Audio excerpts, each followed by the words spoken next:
మీకు తెలుసా, ప్రపంచంలోనే అత్యంత శక్తివంతమైన సైన్స్ ల్యాబ్ CERN ముందు శివుడి విగ్రహం ఎందుకుందో? దీని వెనుక ఉన్న అసలు రహస్యం తెలిస్తే మీరు షాక్ అవుతారు. అణువు లోపల ఉండే ప్రతి సూక్ష్మ కణాలు నిరంతరం పుడుతూ నశిస్తూ ఒక క్రమపద్ధతిలో కదులుతుంటాయి. దీనినే సైన్స్ భాషలో కాస్మిక్ డాన్స్ అంటారు.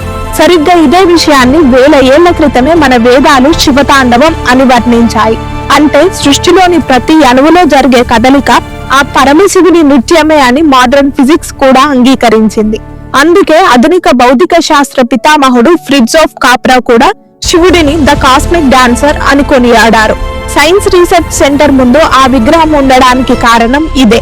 ఈ మహాశివరాత్రి రోజు విశ్వంలోని ఆ అపారమైన శక్తి మన వెన్నుముక ద్వారా ప్రవహిస్తుంది. ఈ అద్భుతమైన ఎనర్జీని మీరు కూడా అనుభవించాలంటే ఇప్పుడే కమెంట్స్ లో ఓం నమః శివాయ అని టైప్ చేయండి. మరిన్ని ఆధ్యాత్మిక మరియు సైంటిఫిక్ రహస్యాలు ఇప్పుడే మన ఛానల్ ని సబ్స్క్రైబ్ చేసుకోండి. హర హర మహాదేవ.